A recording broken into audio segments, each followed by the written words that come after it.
کہ بھائی تم میرے اخلاق کی کیا تعریف کر رہے ہو، یہ تو ایک کتے کے اندر بھی یہ صفت ہوتی ہے کہ ابو عثمان راکھ نہیں بلکہ آگ کا مستحق ہے، یہ تو اتنا بڑا گنہگار ہے، اگر اس پر آگ بھی ڈال دی جائے تو کوئی مذائقہ نہیں ہے۔ قسم اس ذات کی جس نے عمر کو پیدا کیا ہے، اس پر نالے کو وہیں پر لگا دو۔ اور حضرت عمر فاروق رضی اللہ تعالیٰ عنہ جھک کر وہاں کھڑے ہو گئے، حضرت عباس سے کہا اے عباس میری کمر پر کھڑے ہو اور اس پر نالے کو وہیں لگاؤ۔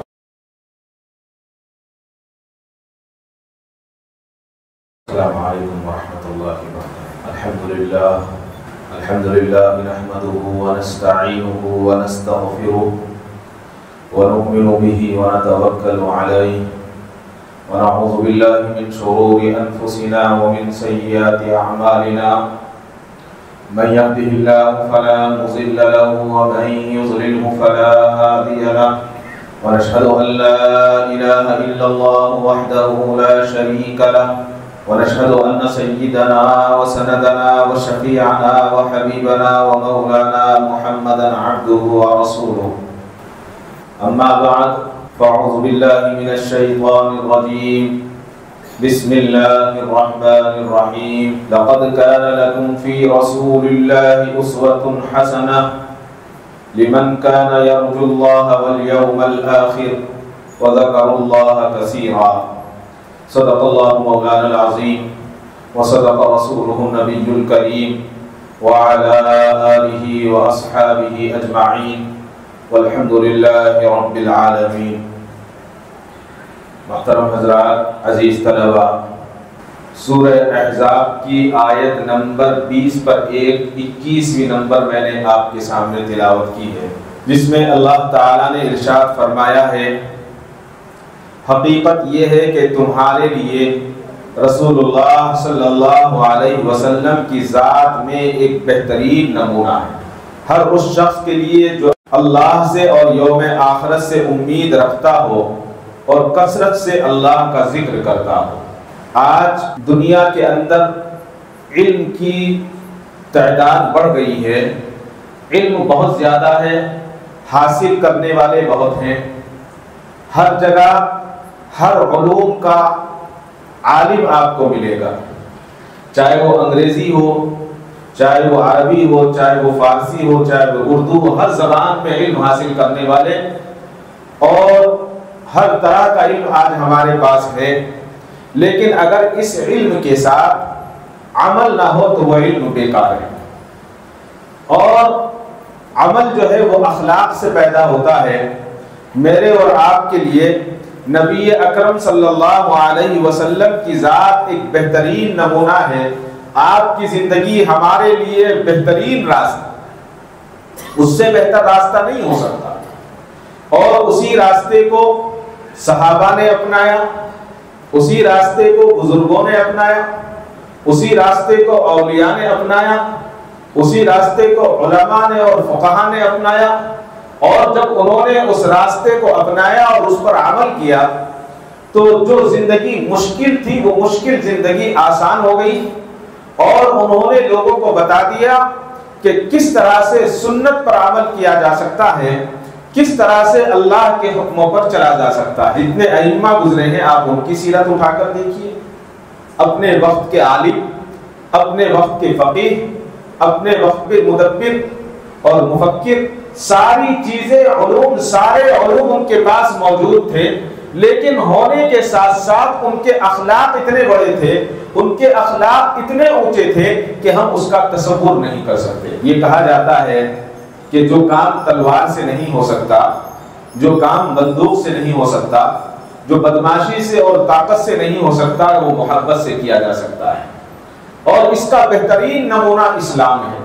اسلام تلوار سے نہیں پھیلا، اسلام جو ہے دوسری چیزوں سے نہیں پھیلا، بلکہ اسلام جو ہم تک یہاں تک پہنچا ہے یہ اخلاق سے پہنچا۔ حضرت امام ابو حنیفہ رحمۃ اللہ علیہ کے پڑوس میں ایک شخص رہتا، وہ رات کے وقت گوشت لاتا اور بہت سارا گوشت میں شوربہ بنا کر گوشت کا سالن پکاتا، اور اس کی دعوت پر بہت سارے اس کے دوست احباب، اس کے کمیونٹی کے لوگ آیا کرتے، اور آنے کے بعد وہ شراب کی محفل سجاتا، گانے ہوا کرتے تھے، رقص ہوا کرتا تھا، ناچ ہوا کرتا تھا، اور ہمیشہ جو ہے حضرت امام ابو حنیفہ رحمۃ اللہ علیہ کو اس سے تکلیف پہنچتی تھی، اس لیے کہ شور شرابہ ہوتا رات کا وقت، اور شراب پینے کے بعد جب انسان بس میں نہیں رہتا تو بےہودگی بھی کرتا ہے، گندگی بھی پھیلاتا ہے، زبان سے بدتمیزی بھی کرتا ہے،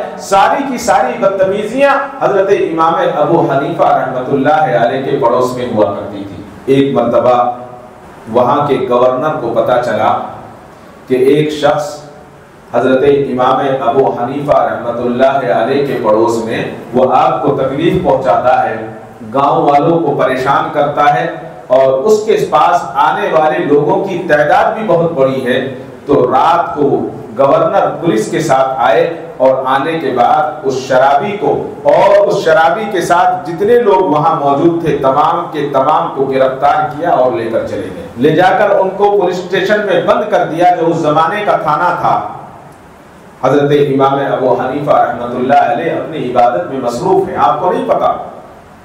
صبح ہوئی، فجر کی نماز کے لیے اٹھے اور ان کو پتا چلا کہ آج رات میں جو پڑوس میں بدتمیزی کرنے والا پڑوسی تھا، شراب میں ہمیشہ ملوث رہنے والا پڑوسی تھا، سارے محلے کو شور اور شرابے کے ساتھ تکلیف دینے والا جو پڑوسی تھا، رات میں گورنر آیا اور گورنر کی پولیس اس کو لے کر چلی گئی اور لے جا کر اس کو قید خانے میں بند کر دیا۔ میں اور آپ ہوتے تو کیا کرتے؟ خوشی کا اظہار کرتے، کہتے کہ اچھا ہوا پیوٹ تھا چلا گیا، قربان جائیے۔ امام اعظم حضرت امام ابو حنیفہ رحمۃ اللہ علیہ کے اخلاق پر فجر کی نماز ادا کی، اور نماز ادا کرتے ہی سب سے پہلے آپ جو ہیں گورنر کے گھر پہنچے اور گورنر کو آواز لگائی۔ اس نے کہا کہ حضرت آپ نے آنے کی زحمت کیوں کی؟ آپ مجھے بلا لیتے میں آ جاتا۔ حضرت نے کہا کہ نہیں، کام میرا تھا اس لیے حاضر ہوا۔ کہا کہ حضرت ایسا کون سا ضروری کام آ پڑا؟ کہنے لگے کہ رات مجھے پتا چلا ہے کہ میرا پڑوسی جو رات کو شراب کا نظم کرتا تھا اور ہلہ بازی ہوا کرتی تھی، آپ کی پولیس اس کو اٹھا کر لے گئی اور قید خانے میں بند کر دیا ہے۔ حضرت نے کہا کہ ٹھیک ہے، وجہ کیا ہے، شکایت کیا ہے؟ کہا کہ ہمیں یہ شکایت ملی تھی کہ آپ نماز پڑھ رہے ہوتے ہیں، آپ عبادت میں مصروف ہوتے ہیں، تو اس کی وجہ سے آپ کو پریشانی ہوتی ہے، تکلیف ہوتی ہے۔ حضرت امام ابو حنیفہ رحمۃ اللہ علیہ نے فرمایا کہ مجھے کوئی تکلیف نہیں، میں اپنے کام میں مصروف ہوں، آپ ایسا کریں انشاءاللہ آئندہ یہ حرکت نہیں کرے گا، آپ اس کو چھوڑ دیں، آپ اس کو رہا کر دیں۔ گورنر نے کہا کہ آپ کو تکلیف دینے والا آدمی، ہم اس کو لے آئے اور آپ اس کو چھڑوانے کی بات کرتے ہیں۔ حضرت امام اعظم ابو حنیفہ رحمۃ اللہ علیہ نے فرمایا آپ جانتے نہیں ہیں وہ میرا پڑوسی ہے اور پڑوسی کا حق ادا کرنے کے لیے حاضر ہوں۔ اللہ اکبر۔ حضرت امام اعظم ابو حنیفہ رحمۃ اللہ علیہ کے کہنے پر اس کو چھوڑ دیا گیا۔ کس کو؟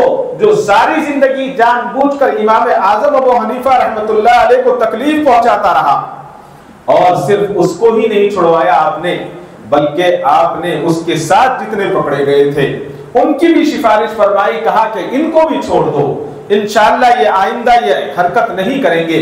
ایک طرف حضرت امام اعظم ابو حنیفہ رحمۃ اللہ علیہ نے چھڑوایا، اور دوسری طرف اللہ کی بارگاہ میں سجدہ ریز ہو گئے اور کہا کہ اے اللہ یہاں تک کا کام میرا تھا، آگے کا کام آپ کا ہے۔ امام اعظم ابو حنیفہ رحمۃ اللہ علیہ چھڑا کر گھر آ گئے۔ آپ کا یہ اخلاق، آپ کا یہ کردار، آپ کا یہ کارنامہ دیکھ کر وہ شخص ایسا تائب ہوا، ایسی اس نے توبہ کی کہ ساری کی ساری زندگی جو اللہ نے اسے باقی دی تھی عبادت اور ریاضت میں اس نے گزار دی۔ معلوم کیا ہوا کہ جب انسان اخلاق کے ساتھ، جب انسان محبت کے ساتھ، جب انسان اللہ کی خوشنودی کے لیے پڑوسی کے ساتھ یا اپنے گھر والوں کے ساتھ یا اپنے رشتہ داروں کے ساتھ یا اپنے اہل محلہ کے ساتھ، حتیٰ کہ ہمیں تو یہ حکم دیا گیا ہے کہ آپ کا پڑوسی اگر مسلمان نہیں ہے تو بھی اس کے ساتھ ہمیں اخلاق کے ساتھ پیش آنا ہے۔ آج ہم کسی کو سبق نہ سکھائیں، آج ہم کسی کو نہ بتائیں، بلکہ صرف اپنے گریبان میں یہ جھانکیں کیا ہم اپنے گھر والوں کے ساتھ ہمارے اخلاق صحیح ہیں، ہم یہ دیکھیں کیا ہمارے پڑوسیوں کے ساتھ ہمارے اخلاق صحیح ہیں، ہم یہ دیکھیں کہ آج جس سے ہم ملتے ہیں کہ ہمارے اس کے ساتھ اخلاق صحیح ہے یا نہیں ہے.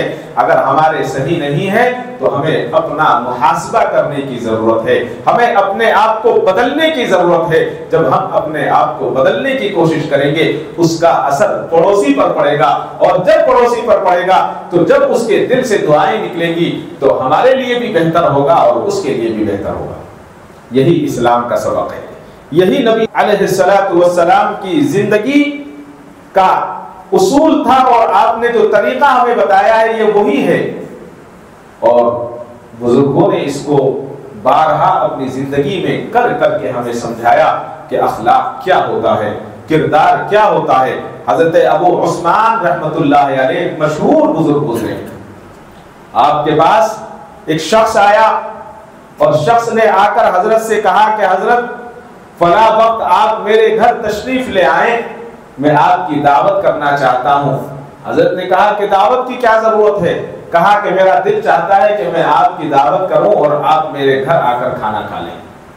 دعوت کو قبول کرنا بھی سنت ہے, لیکن دعوت قبول کرنے سے پہلے ایک بات کا خیال ضرور رکھنا چاہیے کہ یہ حلال کماتا ہے یا نہیں کماتا, یہ کہیں سود کا کاروبار تو نہیں کر رہا ہے, اس کا کاروبار ایسا تو نہیں ہے جس سے ہم کھا سکتے ہیں یا نہیں کھا سکتے. آج تو دعوت ہونی چاہیے, کسی بھی طرح کی دعوت ہو فوراً ہم بلا کسی تردد کے پہنچ جاتے ہیں. اگر ایک کی دعوت ہوتی ہے تو دو جاتے ہیں. حضرت ابو عثمان رحمت اللہ علیہ نے دعوت کو قبول کر لیا. دعوت قبول کرنے کے بعد وقت مقررہ پر حضرت اس کے دروازے پر پہنچ گئے. اب دعوت کا مطلب کیا ہوتا ہے؟ اچھے اچھے کھانے ہوں گے, وقت پر بہترین انتظام ہوگا, صفائی ہوگی, بیٹھنے کا نظم ہوگا.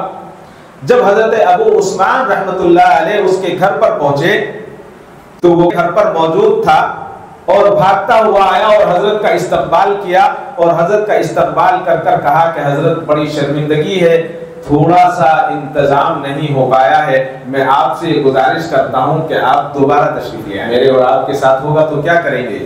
اس کے کپڑے پھاڑ دیں گے, یا یہ کہیں گے کہ آپ کا جب انتظام نہیں تھا تو آپ نے دعوت کیوں کی؟ حضرت ابو عثمان رحمت اللہ علیہ نے فرمایا کہ بھائی کوئی بات نہیں ہے, آپ دعوت کا مطلب یہ نہیں ہے کہ اچھے کھانے ہوں, دعوت کا مطلب تو یہ ہے کہ جو بھی وقت پر ہیں آپ کو کھلا دیتے. تو اس نے کہا کہ نہیں حضرت میں تو یہ چاہتا ہوں کہ کچھ بہتر نظم کروں, آپ بعد میں آ جائیے. حضرت دوبارہ چلے گئے. یہ حضرت بھوکے نہیں تھے, یہ حضرت کو کھانے کی ضرورت نہیں تھی, لیکن حضرت کا معاملہ یہ تھا کہ ایک سنت کو زندہ کرنے کے لیے, ایک مومن کے دل کو رکھنے کے لیے آپ دوبارہ اس کے گھر پر گئے. تو اس نے پھر استقبال کیا اور کہا کہ حضرت بہت زیادہ معذرت خواہ ہوں اور بڑا شرمندہ ہوں, میں کھانے کا انتظام نہیں ہو سکا ہے, آپ سے گزارش ہے کہ بعد میں آ جائیے. حضرت ابو عثمان رحمت اللہ علیہ پھر واپس آ گئے, پھر ایک مرتبہ دعوت دی, پھر گئے اور پھر اس نے کہا کہ حضرت میں نے دعوت تو کر دی تھی لیکن کھانے کا انتظام نہیں ہوا. جب کئی مرتبہ ہو گیا اور حضرت کے پیشانی پر شکن نہیں تھا, حضرت کو کوئی تکلیف نہیں, جاتے اور جب وہ معذرت کرتا تو اس کی معذرت کو قبول کر لیتے اور کہتے کہ بھائی کوئی بات نہیں ہے, اللہ کو جیسا منظور ہے, پھر واپس ہو جاتے. جب کئی مرتبہ یہ معاملہ ہوا تو آخر اس شخص کو خود شرم آ گئی اور وہ شرمندہ ہو گیا, اور شرمندہ ہونے کے بعد حضرت ابو عثمان رحمت اللہ علیہ کے پیروں میں گر گیا اور کہا کہ حضرت میں معافی چاہتا ہوں, کھانے کا انتظام پہلے دن سے تھا, کھانا گھر میں موجود تھا, ہر چیز گھر کے اندر موجود تھی, لیکن میں نے آپ کے اخلاق کو دیکھنے کے لیے آپ کے ساتھ یہ گری ہوئی حرکت کی تھی. میں یہ دیکھنا چاہتا تھا کہ آپ کے اخلاق کیسے ہیں, میں یہ دیکھنا چاہتا تھا کہ آپ دعوت کے لیے آتے ہیں اور پھر واپس چلے جاتے ہیں, آپ کیا جواب دیں گے؟ حضرت ابو عثمان رحمت اللہ علیہ نے فرمایا کہ بھائی تم میرے اخلاق کی کیا تعریف کر رہے ہو, یہ تو ایک کتے کے اندر بھی یہ صفت ہوتی ہے, جب اس کو کھانے کے لیے بلایا جاتا ہے تو وہ آ جاتا ہے, اور اگر اس کو دھتکار دیا جاتا ہے تو واپس چلا جاتا ہے. یہ کوئی بڑی صفت نہیں, یہ کوئی بڑی تعریف کا کام نہیں ہے. تعریف تو اس خدا کی ہے جس نے مجھے اور آپ کو بنایا, اور بنانے کے ساتھ ساتھ اللہ نے مجھے اور آپ کو ایمان جیسی پاکیزہ دولت عطا فرمائی. اللہ اکبر, اللہ اکبر. بڑا شرمندہ ہوا, اس نے معافی مانگی, اور حضرت ابو عثمان رحمت اللہ علیہ کے تعلق سے ایک اور واقعہ ہے کہ ایک روز کسی گلی سے گزر رہے تھے، جان بوجھ کر ایک شخص نے حضرت ابو عثمان رحمت اللہ علیہ پر چولہے کی راکھ کو ڈال دیا، اور ڈالنے کے بعد چھپ گیا۔ لوگوں نے کہا کہ حضرت آپ کی ذات پر جان بوجھ کر راکھ کو ڈالا گیا ہے۔ حضرت ابو عثمان رحمت اللہ علیہ سواری سے اترے اور سجدے میں گر گئے، کپڑوں سے راکھ کو جھاڑا اور آگے چلے گئے۔ لوگوں نے کہا حضرت اس نے آپ پر راکھ ڈالی ہے، آپ اس کے لیے بد دعا کیجئے۔ حضرت ابو عثمان رحمت اللہ علیہ فرماتے ہیں کہ ابو عثمان راکھ نہیں بلکہ آگ کا مستحق ہے، یہ تو اتنا بڑا گنہگار ہے، اگر اس پر آگ بھی ڈال دی جائے تو کوئی مذائقہ نہیں ہے۔ اللہ اکبر، راکھ ڈالنے پر میں اس پر کیسے غصہ ہو سکتا ہوں؟ میرے تو اعمال ایسے ہیں کہ میرے اوپر تو آگ بھی ڈال دی جائے تو غم ہے۔ اسلام نے یہی سکھایا کہ جب کسی کے سامنے حسن اخلاق پیش کیے جاتے ہیں، اخلاق اس کے سامنے رکھا جاتا ہے، تو انسان ایک نہ ایک دن ضرور اس سے متاثر ہوتا ہے اور وہ اس کام میں لگ جاتا ہے جس کام کی اسے ضرورت ہوتی ہے۔ حضرت معروف کرخی رحمت اللہ علیہ مشہور بزرگ گزرے ہیں، بڑے واقعات ہیں حضرت کے۔ حضرت جو ہیں ایک دریا کے کنارے پر گئے، آپ کے پاس تھوڑا سا سامان تھا، ایک چھوٹی سی پوٹلی تھی، اس پوٹلی کو رکھا اور رکھنے کے بعد وضو فرمانے لگے۔ ان حضرات کا وضو بھی ایسا ہوتا تھا، ایسا انہماک ہوتا تھا کہ ان کو کسی اور چیز کی خبر نہیں ہوا کرتی۔ سنتوں کا خیال، مستحبات کا خیال، فرائض کا خیال، ہر چیز کا خیال رکھتے ہوئے وہ حضرات وضو کیا کرتے۔ حضرت معروف کرخی رحمت اللہ علیہ وضو کر رہے ہیں، ایک عورت آئی اور آپ کی پوٹلی کو اٹھایا اور نکل گئی۔ وضو سے فارغ ہوئے، فارغ ہو کر دیکھا کہ سامان غائب ہے۔ نظر پڑی، دور ایک عورت حضرت کی پوٹلی، سامان کی پوٹلی کو اٹھا کر جا رہی ہے۔ تیز قدموں سے آگے بڑھے اور آگے بڑھ کر کہا کہ اے بہن میری بات سن لے، میری آواز تجھ تک پہنچ رہی ہے تو سن لے۔ وہ عورت رک گئی اور رکنے کے بعد اس نے کہا، حضرت معروف کرخی نے اس سے کہا کہ بہن یہ بتا کیا تیرا خاوند موجود ہے؟ اس نے کہا کہ نہیں میرا خاوند نہیں ہے۔ کہا کیا تیرا بھائی موجود ہے؟ اس نے کہا کہ بھائی بھی نہیں ہے۔ انہوں نے کہا کیا تو قرآن پڑھنا جانتی ہے؟ اس نے کہا میں قرآن بھی پڑھنا نہیں جانتی۔ تو حضرت معروف کرخی رحمت اللہ علیہ نے فرمایا کہ بہن رک جا، اور رکنے کے بعد ایک تیری گزارش ہے تجھ سے کہ یہ جو پوٹلی ہے اس کو کھول، اس پوٹلی کے اندر قرآن کریم کا ایک نسخہ ہے، اس قرآن کریم کو مجھے دے دے۔ اس کے اندر ایک کپڑا ہے، وہ کپڑا تو رکھ لے، میں تجھے خوشی سے اجازت دیتا ہوں۔ اب وہ کپڑا تیرے لیے جائز اور حلال ہے، اس لیے کہ میں تجھے خود اس کو ہدیہ کر رہا ہوں۔ وہ کپڑا تو لے لے، قرآن مجھے دے دے تاکہ میں قرآن پڑھتا رہوں، قرآن پڑھتا رہوں اور اللہ سے گفتگو کرتا رہوں۔ حضرت معروف کرخی کے یہ الفاظ اس مسلمان بہن کے دل پر ایسے اثر انداز ہوئے، ایسے اثر انداز ہوئے کہ بے حد شرمندہ ہوئی اور اس نے معافی مانگی اور کہا اے معروف کرخی آپ اللہ سے میرے لیے دعا کر دیجئے، میں اللہ سے سچی توبہ کرتی ہوں، آج کے بعد کبھی چوری نہیں کروں، آج کے بعد کبھی چوری نہیں کروں، آپ دعا کر دیجئے۔ اور دعا فرمائی اور اس عورت کی زندگی ہمیشہ ہمیش کے لیے اسلامی سانچے کے اندر گزر گئی۔ یہ حسن اخلاق تھا۔ جب انسان اخلاق کے ساتھ، محبت کے ساتھ کسی کو دعوت دیتا ہے اور اس کو بتاتا ہے تو اللہ تعالیٰ اس کو نوازتے ہیں، اور اگر کوئی کسی کو ذلیل سمجھتا ہے تو اللہ تعالیٰ اس کو بھی ذلیل کر دیتے ہیں۔ آج اگر میں نے داڑھی رکھی تو جو داڑھی نہیں رکھ رہا ہے میں اس کو برا سمجھتا ہوں۔ ٹھیک ہے داڑھی نہ رکھنا گناہ ہے، رکھنی چاہیے، لیکن اس شخص کو برا نہ سمجھا جائے جس نے داڑھی نہیں رکھی۔ اس کا عمل تو برا ہو سکتا ہے لیکن وہ شخص برا نہیں ہو سکتا۔ اس لیے اگر ہم اس کو برا سمجھیں گے، اگر ہم اس کو ذلیل کریں گے تو کل اللہ ہمیں اس میں ملوث کرے گا، اور جب تک ہم اس میں ملوث نہیں ہوں گے ہماری موت نہیں آئے گی۔ ایک عابد نے حضرت عیسیٰ علیہ السلام کو دیکھا اور حضرت عیسیٰ علیہ السلام کے ساتھ چل دیا۔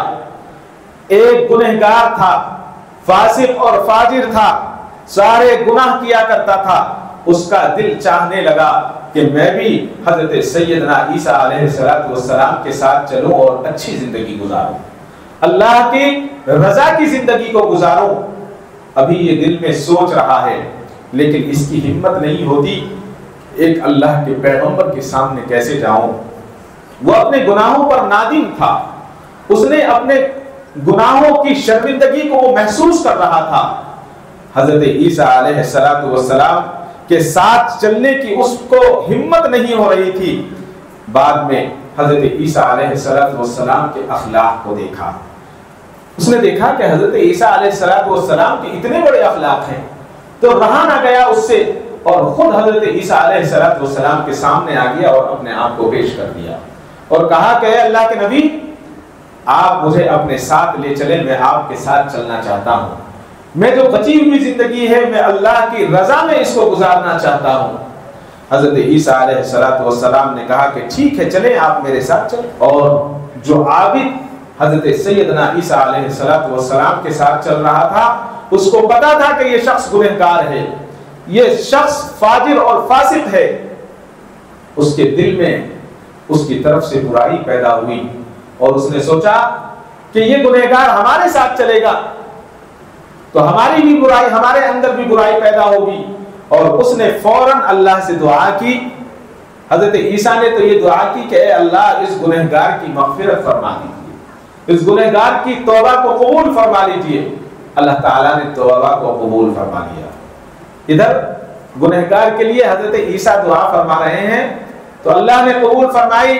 اس عابد نے بھی دعا کی، اس عابد نے یہ دعا کی کہ اے اللہ، اس فاسق اور فاجر کے ساتھ کل قیامت میں میرا حساب نہ کرنا، آپ مجھے اس کے ساتھ میں نہ رکھنا۔ اللہ تعالیٰ نے اس کی دعا بھی قبول فرمایا۔ آپ کہیں گے کہ دونوں کی دعا قبول ہو گئی تو معاملہ ختم، لیکن دعا کیا قبول ہوئی؟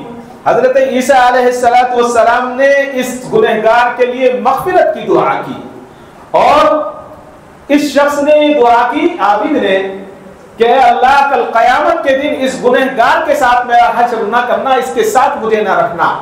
اللہ نے اس کی دعا بھی قبول فرما لی، اور فرمانے کے ساتھ ساتھ فرمایا کہ میں نے عابد کی دعا بھی قبول کی ہے، آخرت میں ایک ساتھ نہ ہو، لہٰذا یہ جو گنہگار تھا اس کی مغفرت ہو چکی ہے، یہ کل قیامت کے دن جنت میں جائے گا، اور یہ جو عبادت کرنے والا عابد تھا، اس نے اس کو گنہگار سمجھا، اس نے اس کو ذلیل سمجھا، اس نے اس کو کم تر سمجھا، لہٰذا اس کا ٹھکانہ دوزخ ہوگا، اس لیے ان کو دونوں کو میں ساتھ نہیں رکھوں گا۔ آدمی جو گناہ کرتا ہے، گناہ کو گناہ سمجھا جائے، لیکن آدمی کو غلط نہ سمجھا جائے۔ کیا معلوم اس کا مرتبہ ہم سے اچھا ہو، اس کے اعمال ہم سے بہتر ہوں، اس کی سیرت ہم سے اچھی ہو، ہمیں نہیں معلوم۔ انسان جب معاف کرنا سیکھ لیتا ہے اور اخلاق اس کے بلند ہو جاتے ہیں تو اللہ تعالیٰ بڑا مرتبہ عطا کرتے ہیں۔ ابھی میں دلی گیا تھا، ایک بڑا عجیب واقعہ ایک صاحب نے سنایا، عبرت بھی تھی، افسوس بھی ہوا، اچھا بھی لگا۔ ایک صاحب نے بتایا کہ وہ حج کو جا رہے تھے اسی سال، تو جب حج کو جا رہے تھے ان کے رشتہ داروں نے کہا کہ آپ ایک دعوت کا نظم کر لیں تاکہ دعا کا انتظام ہو جائے، دعا کر لی جائے۔ تو انہوں نے اپنے گاؤں میں ایک دعوت کا نظم کیا اپنے رشتہ داروں کے لیے، 200-300 آدمیوں کو بلایا۔ گاؤں میں ان کا اپنا گھر تھا، کافی بڑا مکان، دیہات میں بڑے بڑے گھر ہوتے ہیں، 5-6 بھائی، مکان ایک، سب کے کاروبار اچھے ہیں، سب الگ الگ چلے گئے، دلی میں کاروبار کرتے ہیں۔ 2 بھائی جو ہیں وہ ان کے گاؤں میں رہا کرتے تھے۔ تو بھائی نے کہا کہ بھائی فلاں دن جو ہے دعوت کا انتظام ہے، اور گھر میں جو آنگن ہے، آنگن میں ایسا کرتے ہیں صفائی کر لیتے ہیں، سامان ہٹا دیتے ہیں، یہاں پر دعوت کا انتظام ہو جائے گا۔ تو دوسرے بھائی نے کہا کہ نہیں، یہ نہیں ہو سکتا، گھر میں ہم دعوت کا انتظام نہیں کر سکتے۔ انہوں نے کہا کیوں؟ کہا کہ گھر گندا ہو جائے گا، گھر کا جو پتھر لگا ہوا ہے، گھر میں جو ٹائلس لگی ہوئی ہیں، جب لوگ یہاں آئیں گے کھانا کھائیں گے گندا ہو جائے گا، لہٰذا تم کسی شادی محل کا انتظام کر لو، وہاں پر دعوت کرو۔ اس نے بڑا سمجھایا کہ تھوڑے سے مہمان ہیں گھر پر آ جائیں گے، انہوں نے کہا کہ نہیں، گھر پر نہیں آئیں گے، شادی محل میں آئیں گے، شادی محل میں انتظام کرو، گھر گندا ہو جائے گا۔ اس نے کہا ٹھیک ہے، دعوت ہو گئی، انتظام ہو گیا، کھا کر چلے گئے۔ تو یہ بھائی اپنے بھائی کے پاس گیا اور جا کر کہا کہ بھائی یہ گھر کس کس کا ہے یہ بتاؤ۔ اس نے کہا کہ سب کا ہے، آپ کا بھی ہے میرا بھی ہے۔ اس نے کہا تو میں یہ چاہتا ہوں کہ آپ اس میں حصہ کر دیں، میرا گھر مجھے دے دیں جتنا حصہ ہوتا ہے۔ اور وہ بھی بڑا چالاک تھا بھائی، اس نے کیا کیا، آنگن کے اندر ایک 15x30 جو ہے ایک مارک کر دیا، کہا کہ یہ اتنی جگہ تمہاری ہے۔ اب کوئی ہوتا تو کیا کرتا کہ ٹھیک ہے، اس نے کہا کہ یہ جگہ میری ہے، کہ ہاں یہ جگہ آپ کی ہے، کہ میں کچھ بھی کر سکتا ہوں، کہ ہاں آپ کچھ بھی کر سکتے ہیں۔ تو اس نے کہا کہ کل میں مزدوروں کو لے کر آؤں گا اور یہاں جتنا فرش ہے اس کو نکال دوں گا اور یہاں میں اپنے استعمال میں لاؤں گا، دروازہ تو ایک ہے۔ دوسرے دن وہ مزدوروں کو لے کر پہنچا، یہ بالکل ابھی کا واقعہ ہے عبرت کے لیے، اور اس نے اپنے بھائی سے کہا کہ بھائی کہاں ہو؟ کہا کہ میں تو کہیں باہر ہوں۔ تو اس نے کہا کہ اچھا کوئی بات نہیں، تم نے جو نشان لگایا تھا میں مزدوروں کو لے کر آ گیا ہوں، یہاں پر کھدوا کر مجھے مکان بنانا ہے۔ اس نے کہا کہ بعد میں کر لینا، کہ نہیں بات کا مسئلہ نہیں ہے، ابھی کرنا ہے۔ جب وہ مزدوروں کی آواز اور سنی تو گھر میں سے آنکھ مسلتا ہوا اٹھ کر آیا، سو رہا تھا گھر میں۔ کہا کہ کیا ہے؟ کہنے لگے یہ نشان تو آپ نے لگایا ہے، کہ ہاں میرا نشان ہے۔ تو اس نے سارا پتھر جو ہے سنگ مرمر جو لگا ہوا تھا وہ توڑوا دیا، اور توڑوا کر جو ہے اس کے اندر 4 فٹ کا گڑھا بنایا۔ کہنے لگے کیا کر رہے ہو؟ اس نے کہا کہ مکان بنا رہا ہوں۔ 4 فٹ کا گڑھا بنا کر اس کے اندر پانی بھرا اس نے۔ تو پڑوسیوں نے بھائی نے کہا کہ یہ کیا کر رہے ہو؟ کہنے لگے کہ یہ پانی اس لیے بھر رہا ہوں تاکہ اس کے اندر مچھر پیدا ہو جائیں اور تاکہ آپ کو معلوم ہو جائے کہ اخلاق کیا ہوتا ہے۔ اتنے سال سے میں آپ کے ساتھ اخلاق کے ساتھ پیش آ رہا تھا، میں نے آپ کو مکان رہنے کے لیے دے دیا تھا، مجھے مکان کی ضرورت نہیں تھی، لیکن آپ نے جو اخلاق پیش کیا ہے اس کا جواب میں آپ کو دے رہا ہوں۔ اس نے کہا کہ نہیں کس کے پیسے لے لو؟ اس نے کہا الحمدللہ میرے پاس ہر چیز ہے، مجھے پیسے کی ضرورت نہیں ہے۔ 4 فٹ کا گڑھا کھود کر اس کے اندر پانی بھروا دیا اور حج کو چلا گیا۔ ایک مزدور کو چھوڑ کر گیا، روزانہ پانی بھرنے کی ذمہ داری تھی۔ مکے سے فون کرتا تھا کہ اگر پانی کم ہو جائے فوراً اس کے اندر پانی بھر دینا ہے۔ اب پڑوسی کہنے لگے بھائی یہ تو بڑا ظلم ہے۔ اس نے کہا کہ یہ ظلم نہیں ہے بلکہ یہ اخلاق کا جواب میں اخلاق سے دے رہا ہوں۔ اگر وہ میرے باپ کی اولاد ہے تو میں بھی اسی باپ کی اولاد ہوں، اسی کے انداز میں اس کو جواب دے رہا ہوں۔ اور اس کے بعد جب وہ حج سے آ گیا، حج سے آنے کے بعد اس جگہ کے برابر میں مسجد ہے، مسجد والوں سے کہا کہ اس جگہ کو مسجد میں لکھ لو اور 2 لاکھ روپے بھی دوں گا، ابھی 2 سال تک اس کے اندر پانی بھرا رہنا ہے، 2 سال کے بعد آپ اس کو مسجد میں شامل کر لیں تاکہ اس کو پتا چل جائے کہ اخلاق کیا ہوتا ہے۔ اس واقعے کو سن کر بڑا اچھا بھی لگا، اس لیے کہ اس نے اس کا صحیح علاج کیا ہے، آج وہ اسی علاج کا مستحق تھا۔ ہمارے اخلاق اتنے گر گئے ہیں کہ ہمیں تو کچھ پتہ ہی نہیں اخلاق کس کو کہتے ہیں، اخلاق کیا ہوتے ہیں۔ حضرت عبید اللہ بن عباس رضی اللہ تعالیٰ عنہ فرماتے ہیں کہ حضرت عباس رضی اللہ تعالیٰ عنہ کے گھر پر ایک پرنالہ لگا ہوا تھا پانی گرنے کا، تو آپ نے اپنے گھر میں کچھ مرغیاں پالی ہوئی تھی۔ حضرت عباس کے گھر میں کسی نے اس پرنالے پر بیٹھ کر مرغی کو ذبح کیا، اور ذبح کرنے کے بعد حضرت سیدنا عمر فاروق رضی اللہ تعالیٰ عنہ اس پرنالے سے گزرے تو خون کی چھینٹیں حضرت سیدنا عمر فاروق رضی اللہ تعالیٰ عنہ کے کپڑوں پر آ گئی۔ فوراً گھر واپس گئے، آپ نے کپڑوں کو بدلا اور پھر مسجد آئے، اور پھر مسجد آ کر آپ نے نماز پڑھائی، اور حضرت عباس، حضرت عمر رضی اللہ تعالیٰ حضرت عباس کے پاس گئے، اور جانے کے بعد حضرت عمر نے اس پرنالے کو نکال کر رکھ دیا اور کہا کہ اس پرنالے کو یہاں لگانے کی ضرورت نہیں ہے، اس لیے کہ جب نمازی یہاں سے گزرتے ہیں تو ان کے کپڑوں پر چھینٹ آ جائے۔ حضرت عباس نے کہا کہ عمر جانتے ہو یہ پرنالہ کس نے لگایا تھا؟ کہا کہ کس نے لگایا تھا؟ کہا کہ یہ پرنالہ اپنے دست مبارک سے نبی اکرم صلی اللہ علیہ وسلم نے لگایا تھا، اور تم میں یہ کیسی ہمت ہوئی کہ تم نے اس پرنالے کو ہٹا دیا، نکال دیا یہاں سے۔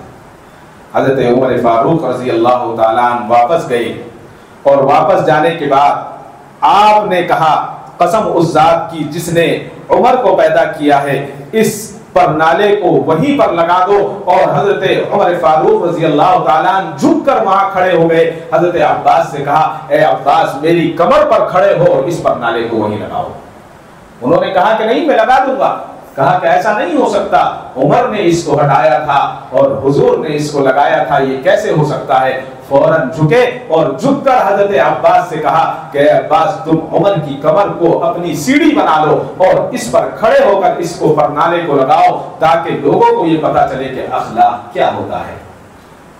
اتنی بڑی زمین کا مالک، اتنا بڑا خلیفہ، لیکن اس کی عاجزی کتنی تھی، اس کے اندر انکساری کتنی تھی، اور یہ پتا چلتا ہے کہ اس کے اندر کتنا زیادہ خوف خدا تھا۔ اس کا اندازہ اسی سے لگایا جا سکتا ہے کہ حضرت عمر نے اپنی کمر کو حضرت عباس کے لیے سیڑھی بنا دیا۔ دنیا کے اندر حساب لینا اور حساب دینا بہت آسان ہے، آخرت کا حساب بہت مشکل ہوگا۔ حضرت ابو فرات رحمت اللہ علیہ کہتے ہیں کہ حضرت عثمان غنی رضی اللہ تعالیٰ عنہ کا ایک غلام تھا، ایک دن آپ نے کسی بات پر اس کو تنبیہ کرنے کے لیے حضرت عثمان غنی رضی اللہ تعالیٰ عنہ نے اس کے کان کو پکڑا اور مروڑ دیا، اینٹ دیا کان کو۔ اس سے کیا حالت؟ پھر کچھ دنوں کے بعد یاد آیا تو حضرت عثمان غنی رضی اللہ تعالیٰ عنہ نے اس کو بلایا اور کہا کہ میرے بھائی میرے کان کو پکڑو اور کان کو اسی طرح سے موڑو، اسی طرح سے تکلیف دو جس طرح سے اس دن غصے کی حالت میں نے تمہارے کان کو مروڑا تھا۔ اس نے کہا کہ آپ میرے آقا ہیں، میں آپ کا غلام ہوں، میں آپ کو معاف کرتا ہوں۔ انہوں نے کہا کہ نہیں، یہ نہیں ہوگا، میرے کان کو پکڑو اور کان کو موڑو۔ اس نے کان کو پکڑا۔ حضرت سیدنا عثمان غنی رضی اللہ تعالیٰ عنہ ذو النورین فرماتے ہیں کہ زور سے موڑو تاکہ مجھے تکلیف ہو، اور اتنی زور سے موڑا جس طرح سے اس دن میں نے موڑا تھا۔ کہا کہ اگر خدا نہ خواستہ یہ ظلم ہو جاتا اور میں اپنا بدلہ تمہیں نہ دلواتا، اور کل قیامت کے دن حقوق العباد کا معاملہ جب سامنے آ جاتا اور آپ وہاں پر بدلہ لینے کے لیے تیار ہوتے تو میرے اندر یہ طاقت نہیں ہے کہ میں وہاں تمہیں بدلہ دے سکوں۔ یہ ہمارے صحابہ کی سیرت ہے، یہ حضور کی سیرت ہے، یہ بزرگوں کی سیرت ہے۔ حضرت سعد بن حشام کہتے ہیں کہ میں ام المومنین حضرت اماں عائشہ صدیقہ رضی اللہ تعالی عنہا کے پاس گیا اور میں نے پوچھا اماں جان یہ بتائیے کہ حضور کے اخلاق کیسے تھے، آپ کے اخلاق کے متعلق بتائیں۔ تو آپ نے فرمایا، اماں جان کہتی ہیں کیا تم نے قرآن نہیں پڑھا؟ میں نے کہا کہ جی ہاں میں نے قرآن پڑھا ہے اور پڑھتا ہوں۔ فرمانے لگی کہ بس آپ صلی اللہ علیہ وسلم کے اخلاق قرآن کے مطابق تھے۔ یہ تھی زندگی، اور یہی زندگی، یہی سیرت بزرگوں نے گزاری اور طریقہ بتایا۔ اسی طرح سے حضرت جنید بغدادی رحمت اللہ علیہ کے تعلق سے آتا ہے کہ ایک رات حضرت جنید بغدادی رحمت اللہ علیہ سوئے ہوئے تھے، ان کے مکان میں ایک چور آیا اور نہایت بیش قیمتی جھبا جو حضرت پہنا کرتے تھے اس جھبے کو اتارا اور لے کر چلا گیا۔ دوسرے دن حضرت جنید بغدادی رحمت اللہ علیہ بازار سے گزر رہے تھے تو حضرت نے دیکھا کہ وہ چور اس جھبے کو ہاتھ میں لے کر آواز لگا رہا ہے کہ میرے پاس ایک قیمتی جھبا ہے، اگر کوئی خریدنا چاہے تو خرید سکتا ہے۔ ایک گاہک اس کے پاس کھڑا ہوا ہے، وہ کہتا ہے کہ تم یہ بتاؤ جھبا بہت قیمتی ہے، کہیں چوری کا تو نہیں ہے؟ اگر چوری کا ہوا تو مشکل ہو جائے گا، اگر تم گواہ پیش کر دو کہ یہ جھبا آپ کا ہے تو میں جھبا خرید سکتا ہوں۔ حضرت جنید بغدادی رحمت اللہ علیہ نے یہ باتیں سن لی۔ حضرت جنید بغدادی اس کے پاس گئے اور کہا کہ میں گواہی دیتا ہوں یہ جھبا اسی کا ہے، تم خرید سکتے ہو۔ اللہ اکبر، کیا اخلاق تھے! کہا کہ یہ جھبا اسی کا ہے، تم خرید سکتے ہو، میں اس کی گواہی دیتا ہوں۔ اس نے جھبا خرید لیا اور حضرت نے کہا کہ میں تمہیں معاف کرتا ہوں، تم اس کو اپنے استعمال میں لا سکتے۔ میں نے شروع میں آپ سے عرض کیا کہ اس وقت جو ہے علم کی کمی نہیں ہے، ہر طرف علم کے دریا بہ رہے ہیں، ہر طرف علم ہی علم ہے۔ اگر کمی ہے تو صرف عمل کی کمی ہے۔ حضرت محمد بن واسع رحمت اللہ علیہ فرماتے ہیں 4 چیزوں سے دل مردہ ہو جاتا ہے۔ ایک تو یہ کہ انسان گناہ پر گناہ کرتا رہے اور اس گناہ کی اس نحوست کو نہ سمجھے، اور دوسرا فرمایا عورتوں سے کثرت سے میل جول کرنا اور بار بار ان سے گفتگو کرنا غیر عورتوں سے، یہ بھی انسان کے دل کو مردہ کرتا ہے۔ تیسرا فرمایا بے وقوف کے ساتھ جھگڑا کرنا، ہم بے وقوف کو گالیاں دیں وہ ہمیں گالی دے، اس سے بھی دل مردہ ہوتا ہے۔ اور فرمایا چوتھا وہ آدمی